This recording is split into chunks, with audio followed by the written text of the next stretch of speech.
الحمد لله وكفى وسلام على حبيبه المصطفى أما بعد فأعوذ بالله من الشيطان الرجيم بسم الله الرحمن الرحيم إن ينصركم الله فلا غالب لكم وإن يخذلكم فمن ذا الذي ينصركم من بعده وعلى الله فليتوكل المؤمنون صدق الله مولانا العظيم۔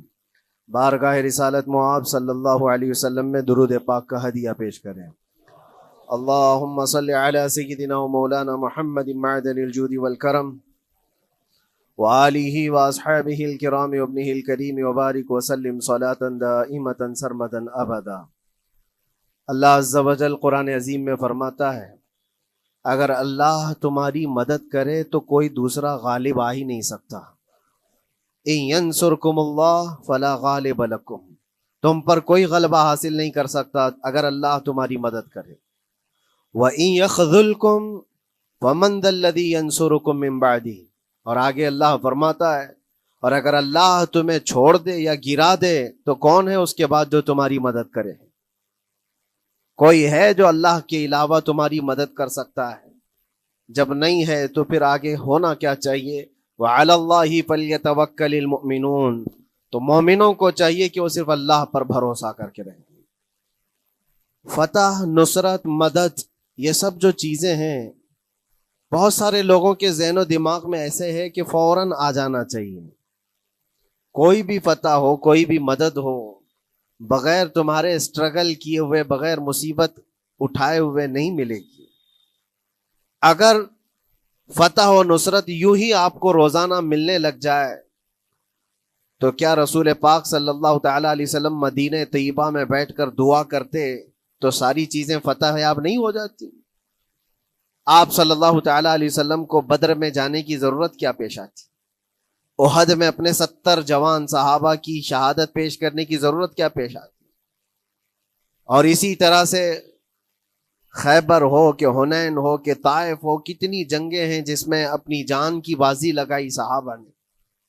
سب سے بڑا معرکہ تو کربلا کا دیکھیں آپ، جہاں پورا کا پورا خاندان شہید ہو گیا ہے۔ تو فتح و نصرت بغیر قربانی کے اور بغیر تکلیف کے ایسی ہی آ جائے؟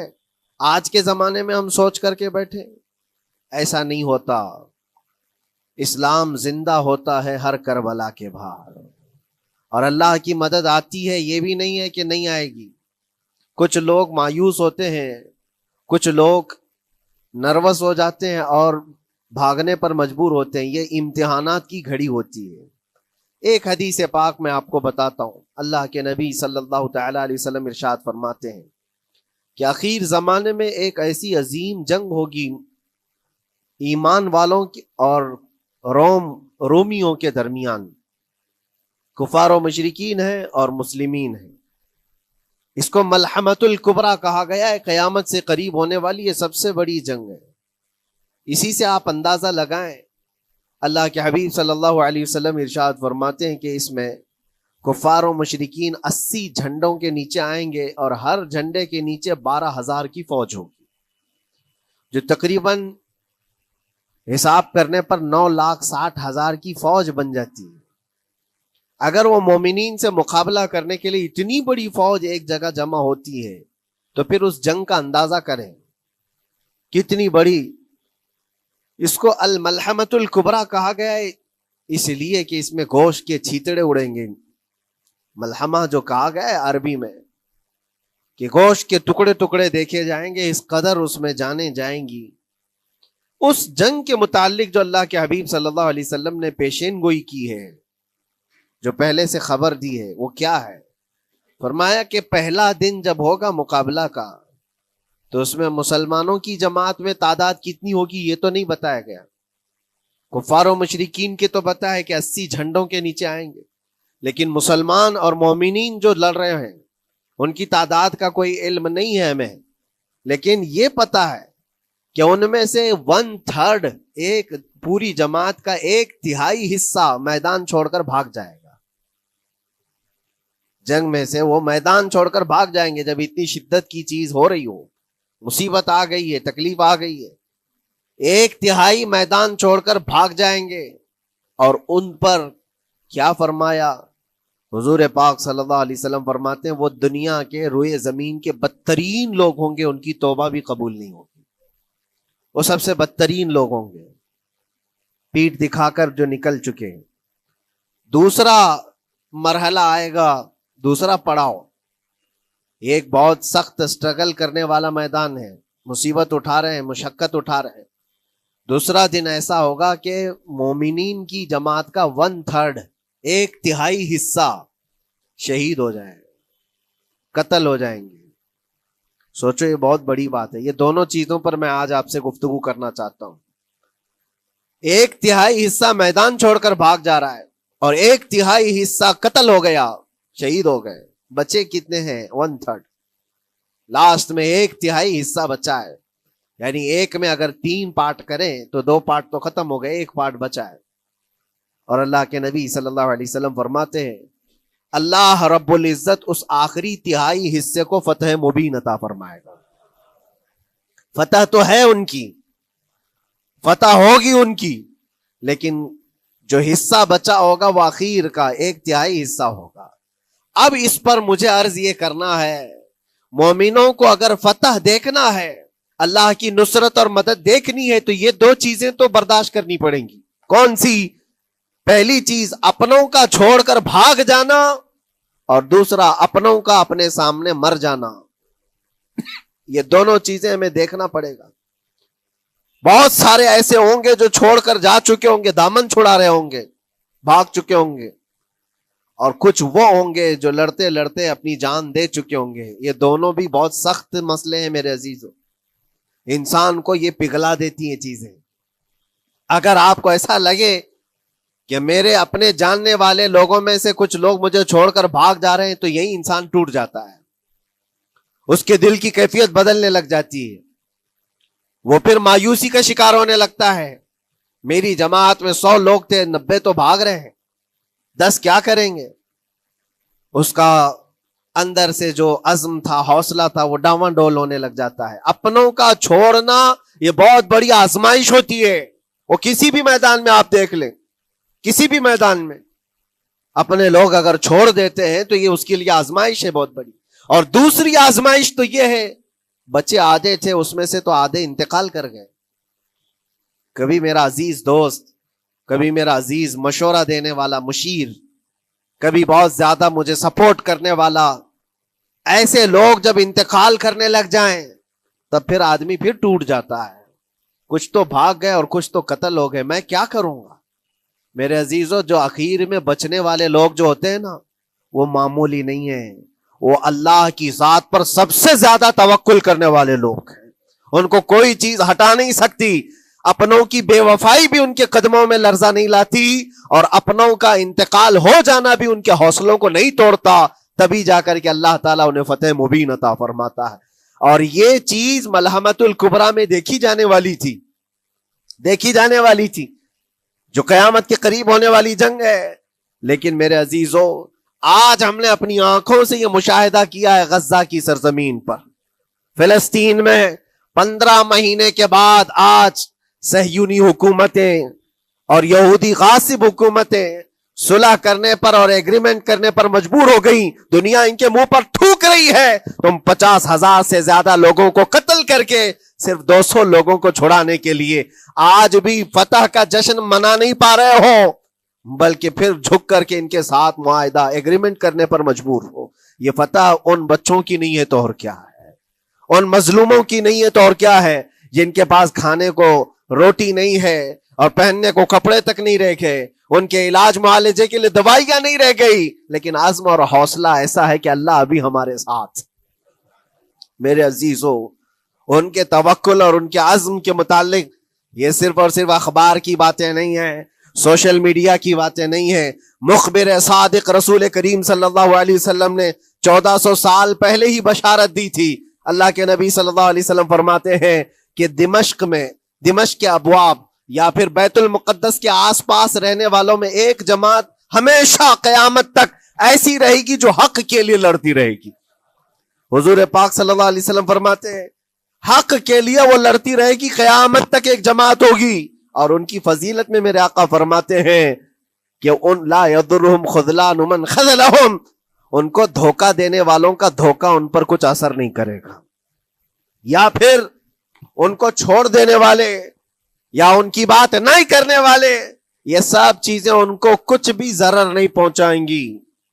میں اس سے قبل اسی مسجد میں آپ کے پاس اس حدیث کو دہرا چکا ہوں، بیان کر چکا ہوں۔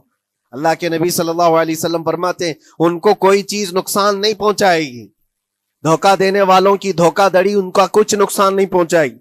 آپ ہو سکتا ہے سوال کریں، عمارتیں ٹوٹ کر راکھ میں بدل گئی، ہزاروں بچے قبروں میں سو گئے، کتنی عورتیں بیوہ ہو گئیں، کتنوں کے گھر اجاڑے گئے، کتنوں کے ہاتھ پیر توڑے گئے ہیں، بمباری میں وہاں پر کون صحیح سلامت رہا؟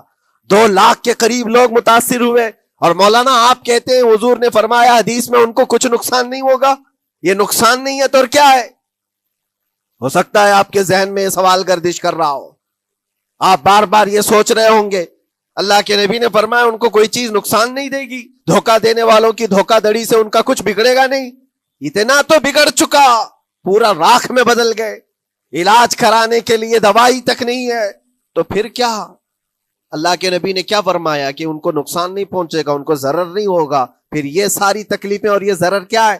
میں بتاتا ہوں میرے عزیزو، جسم کا نقصان، جان کا نقصان، مال کا نقصان، جائیداد کا نقصان، یہ اللہ کے نبی نے نہیں فرمایا۔ یہ نقصانات مومن کے لیے کوئی معنی نہیں رکھتے، اگر ایمان سلامت ہے تو پوری کائنات سلامت ہے، اور یہ اللہ تبارک و تعالیٰ نے آج تک ان کے ساتھ رکھا ہے، ان کا ایمان محفوظ ہے، ایمان موجود ہے، جس کی وجہ سے یہ سارے نقصانات کچھ معنی نہیں رکھتے۔ اس لیے کہ یہ تکلیفیں، یہ جو ساری مصیبتیں آئی ہیں، اس پر تو اللہ تعالیٰ نے اجر عظیم کا وعدہ فرمایا ہے، اجر عظیم کا وعدہ فرمایا ہے۔ ہاں اگر ایمان ہی چلا جاتا تو پھر کون سی جنت ملتی، کون سی خوشبو جنت پاتے؟ کچھ نہیں ہوتا۔ ایمان سلامت ہے، جس کی وجہ سے انہیں دنیا میں بھی اللہ سرخروئی عطا فرمائے گا۔ ایک بھی جگہ سے کہیں ان نہتے مسلمانوں کو جو غریب مظلوم ہیں اور ٹوٹے پوٹے ہاتھوں اور ٹکڑے پہنے ہوئے بچے ہیں، ان کو کوئی یہ نہیں کہتا کہ یہ ظالموں کے لوگ ہیں، بلکہ ہر کوئی یہ کہتا ہے ایک ظالم کے خلاف جس کے پاس دنیا کے سارے آئٹم پاور ہیں، لیکن یہ نہتے بچے کھڑے ہیں، دعائیں بھی ان کے ساتھ ہیں اور رحمت الہی بھی ان کے ساتھ ہے۔ سلام ہے ان غزہ کے مظلومین کو، اور وہاں تو بچے، مرد تو مرد، عورتیں، آپ نے سنا ہوگا ان جوان لڑکیوں کا میں نے دیکھا تھا، وہ کہہ رہی تھی کہ ہم رات کو برقع پہن کر کے اور رات کو ہم حجاب پہن کر کے سو جاتی ہیں، اس لیے کہ بمباری میں جب گھر تباہ ہو جاتے ہیں، صبح لوگ لاشیں اٹھانے آتے ہیں تو کہیں ہم بے پردہ لاشوں میں نہ مل جائیں۔ سلام ان بہنوں کو، آج وہ عورتیں سبق لیں ان سے جن کو اللہ نے ہر طرح کی نعمتیں دی ہے۔ تمہارے گھر میں جائیداد بے پناہ ہے، مال و دولت بے پناہ ہے، کپڑے روز بدلنے کے لیے تمہارے پاس ہیں، سب رکھ کر کے تم عورتوں کو، آج ہم بازاروں میں جو بے پردہ دیکھتے ہیں، یہ شادی محلات میں ہر جگہ جو عورتوں کی بے حیائی اور بے پردگی دیکھ کر پھر میں سوچتا ہوں سلام ان بہنوں کو جو موت کی رات بھی حجاب ہٹانا نہیں چاہتی، اس لیے کہ دنیا سے جائیں تو اللہ کی بارگاہ میں حجاب کے ساتھ جائیں۔ یہ ایمان ہو تو پھر اللہ تبارک و تعالیٰ کی مدد بھی آتی ہے، نصرت الہی آتی ہے۔ مجھے بتاؤ میرے عزیزو، 50,000 کا خون کر دینے والا وہ ظالم اور غاصب اسرائیل، وہ اپنے 200 قیدیوں کو چھوڑا کیوں نہیں سکا؟ وہ حاصل کیوں نہیں کر سکا 200 لوگوں کو؟ بلکہ ان میں سے 5 لوگوں کو کیوں نہیں حاصل کر سکا؟ 50,000 کو قتل کر ڈالا، اور وہ بھی سیویلینز کو، شہریوں کو، جن سے تمہارا مقابلہ ہے، ان کی موت کی تو کوئی خبر ہی نہیں آتی۔ جو تم سے برسر پیکار ہیں، جو لڑ رہے ہیں، ان کے موت کی خبر نہیں آتی۔ بچوں کی موت، عورتوں کی موت، ہاسپٹل میں موت، یہ سارا جو ناچ دیکھا گیا ہے 15 مہینے سے ہم دیکھتے آئے۔ لیکن افسوس اس بات کا ہے میرے عزیزو، اللہ کا عذاب ان ظالم بادشاہوں پر بھی آئے گا جو ان کی موتوں پر دیکھ کر تماشے کر رہے ہیں۔ وہ اپنی عیاشیوں میں مصروف ہیں، وہ اپنے عیش قدوں میں شراب نوشی اور کباب خوری پر مصروف ہیں، اور ان بچوں کی تڑپتی ہوئی لاشوں پر وہ اپنی کرسیاں سجائے بیٹھے ہیں۔ وہ عرب کے ظالم بادشاہ کہاں ہیں جن کے گھروں میں سونے کے ٹوائلٹ بنائے گئے ہوں، جو سونے کی کرسی پر بیٹھ کر کے حکومت اور تخت بچھاتے ہو. میرے عزیزو ان کی بھی پکڑ آنے والی ہے، آپ انتظار کرو، کیونکہ اللہ تعالیٰ قرآن میں فرماتا ہے وَسَيَعْلَمُ الَّذِينَ ظَلَمُوا أَيَّ مُنْقَلَبٍ يَنْقَلِبُونَ. ان قریب ظلم کرنے والے یہ پہچان لیں گے کہ اللہ ان کو کس پلٹی میں گرائے گا، وہ کس پلٹی میں، کس کھائی میں جا کر کے گریں گے. اندازہ کرو، ظالم صرف وہی نہیں ہے جو بمباری کرتا ہے اور قتل عام کرتا ہے، ظالم وہ بھی ہے جو تماشائی بن کر کے لوگوں کا سپورٹ کرتا ہے، ان لوگوں کو سراہتا ہے جو ظلم کر رہے ہیں.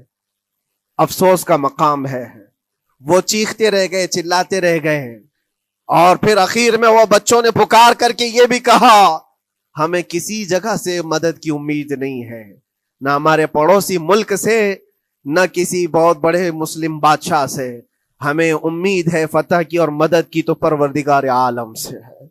اور یقیناً مومنوں کے لیے اللہ نے یہی فرمایا وَعَلَى اللَّهِ فَلْيَتَوَكَّلِ الْمُؤْمِنُونَ، اور مومنوں کو چاہیے کہ صرف اللہ ہی پر بھروسہ کریں.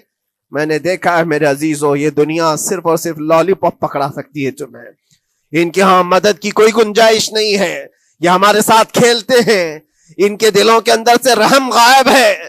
یہ بچوں کی تڑپتی ہوئی لاشوں کو دیکھ کر کوئی آواز تک نہیں اٹھاتا، جو آواز اٹھانے والا اس کو کیس کر کے بند کر ڈالیں گے. جو بھی اگر مظلوموں کے لیے آواز اٹھائے، ان کا پرچم لہرائے، تو کتنے تو یہاں پر ایف آئی آر ہو گئے، بند کر دیے گئے. کیوں؟ مظلوموں کے لیے آواز اٹھانا کیا یہ ہمارا رائٹ نہیں ہے، ہمارا حق نہیں ہے؟ تم ظالموں کے لیے علل اعلان بات کر سکتے ہو، ہم مظلوموں کی بات بھی نہیں کر سکتے.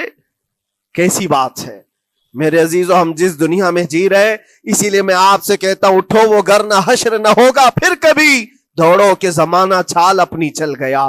قوت عشق سے ہر پست کو بالا کر دو، دہر میں نام محمد سے اجالا کر دو. تمہارے پاس طاقت و قوت نام کی کوئی چیز ہے تو وہ ایمانی طاقت ہے، باقی کوئی چیز، کوئی طاقت و قوت تمہاری مدد نہیں کرے گی. وہ قوت ایمانی ہے جو بدر میں صحابہ کے ساتھ تھی، وہ قوت ایمانی ہے جو احد میں بھی صحابہ کے ساتھ تھی. وہ ایمانی طاقت و قوت کا جوش ہی ہے جو 4000 ہوتے تو 40,000 پہ بھاری ہوا کرتے تھے. وہ ایمانی طاقت و قوت ہی ہے جس پہ اللہ کی مدد اور نصرت آتی ہے. آج مومنو، آپ سب سے زیادہ اللہ پر توکل کرو، اللہ پر بھروسہ کرو. میں نے دیکھا ہے میرے اپنے معاملات میں 8 مہینے تک میں اسٹرگل کرتا رہا، پل پل دیکھتا رہا، اور ایسی زمین پر مجھے لٹایا جاتا جہاں فرشی بھی نہیں ہے، پتھروں کی زمین پر لیٹ لیٹ کر کے ہماری کمر ٹوٹنے پر آتی. اس وقت لوگ یہ کہتے فلاں کی طرف سے مدد آ جائے گی، فلاں کی طرف سے مدد آ جائے گی. ہم نے یہ لائن بھی لگا دی ہے، یہ سورس بھی لگا دیا ہے، ہر طرف دیکھتا رہا. اخیر میں پھر یقین ہوا مدد کہیں سے نہیں، میرے پروردگار سے ہی آئے گی. اللہ ہی مدد کرتا ہے مومنوں کی. بس یہ ہے کہ صبر ضروری ہے اور تھوڑی مصیبت اٹھانا ضروری ہے، اس لیے کہ مزاج ہے اسلام کا، اسلام زندہ ہوتا ہے ہر کربلا کے بعد. اپنی قربانیاں دو اور قربانیاں ضائع نہیں ہوتی، رنگ لائیں گی. ہماری شہادتیں رنگ لائیں گی، ان بچوں کی شہادتیں رائے گاہ نہیں جائیں گی جو 40,000 کے قریب شہید ہو چکے ہیں، وہ رنگ لائے گی. فتح بیت المقدس کے لیے ان کی قربانیاں، ان کی شہادتیں ایک عظیم باب بن کر کے نکلیں گی، ایک عظیم دروازہ بن کر کے نکلیں گی. آپ انتظار کرنا، وہ دن قریب آ رہا ہے جس کے متعلق میرے مصطفیٰ نے بشارتیں دی ہیں. ایک وقت وہ آئے گا جب امام مہدی کا ظہور ہوگا اور صرف پرچم اسلام لہرائے گا. وہ دن آئے گا، یہ قربانیاں ضائع نہیں جائیں گی میرے عزیزوں. اور اللہ کریم نے قرآن میں فرمایا، آپ لوگ ڈرتے ہوں گے مولانا پھر سے یہ ساری چیزیں بول رہے ہیں، ان کو برا لگے گا، ان کو برا لگے گا، بہتوں کو برا لگے گا. یہ میری بات نہیں، قرآن کہتا ہے وَلَوْ كَرِهَ الْكَافِرُونَ وَلَوْ كَرِهَ الْمُشْرِكُونَ. اللہ قرآن میں فرماتا ہے یریدون لیطفئوا نور اللہ بافواہہم، لوگ تو چاہتے ہیں اللہ کے چراغ کو اپنے منہ کے پھونکوں سے بجھا دیں، اللہ کے چراغ کو اپنے منہ کے پھونکوں سے بجھا دیں. اللہ کا چراغ اسلام ہے، اللہ کا چراغ یہ قرآن ہے، اللہ کا چراغ رسول پاک کی ذات ہے.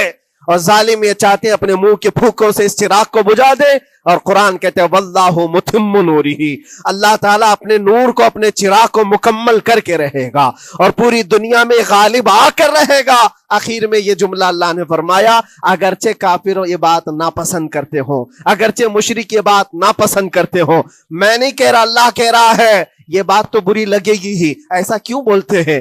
اس لیے کہ یہ ہونے والا ہے جو قرآن نے کہا۔ یاد رکھو، زمین اوپر جا سکتی ہے، آسمان نیچے آ سکتا ہے، لیکن میرے رب کا فرمان کبھی ٹل نہیں سکتا۔ جو قرآن نے کہا ہے وہ ہو کر رہے گا، اور اسی پر ایمان ہم سب مومنوں کی شان ہے، ہم سب مومنوں کی شان ہے۔ بس آپ کے لیے ذمہ داری یہ ہے، آؤ ان برائیوں کی وادیوں سے جس میں پڑے ہوئے ہو، نوجوانوں سے میں گزارش کرتا ہوں، تمہاری نمازوں کا حساب کر لو، تمہارے اپنے اعمال کا حساب کر لو۔ اللہ کی مدد کو پکارتے ہو تو یقیناً اپنے چہرے صاف تو کر لو، اپنے دلوں کو پاک تو کر لو، اپنے اعمال، اپنی پیشانیوں کو مسجدوں کے سجدوں سے سجا تو لو۔ پھر مانگنے میں تمہیں ایک مزہ بھی آئے، ایک لطف بھی آئے، رحمان کی بارگاہ میں ہاتھ اٹھائیں تو آپ کو لطف بھی آئے، اپنے لیے بھی اور مظلومین کے لیے بھی مانگنے میں مزہ تو آئے۔ لیکن جب آج ہاتھ اٹھاتے ہیں تو پھر یہ دل میں بات آتی ہے، فجر تو قضا کر کے سویا تھا، عشاء تو پڑھا نہیں تھا، اور میرے حالات یہ ہیں، حرام کھایا ہوا ہے، کسی کا مال غصب کیا ہوا ہے۔ ان تمام معاملات کو لے کر کس طرح سے ہاتھ اٹھاؤ گے اللہ کی بارگاہ میں؟ پہلے اپنے آپ کو پاک کر لو میرے عزیزو۔ جب صاف ستھرے ہو جاؤ تو پھر اللہ کی مدد بھی آئے گی۔ اس لیے کہ دنیا میں ہم نے دیکھا ہے، صاف پیالہ لے کر کے آؤ گے تو دودھ بھی ڈالا جا سکتا ہے اور مٹھائی بھی دی جا سکتی ہے، لیکن پیالے میں ہی کیچڑ بھر کر کے لاؤ تو دودھ دینے والا کیا اس میں دودھ ڈالے، اور مٹھائی دینے والا کیا اس میں مٹھائی ڈالے۔ یہ تو دنیا والوں کا دستور ہے، بلا تشبیہ و بلا تمثیل۔ اپنے پاک دلوں کو لے کر اللہ کی بارگاہ میں جاؤ تو فوراً تمہارے لیے مدد بھی آ جائے، فوراً مدد بھی آ جائے۔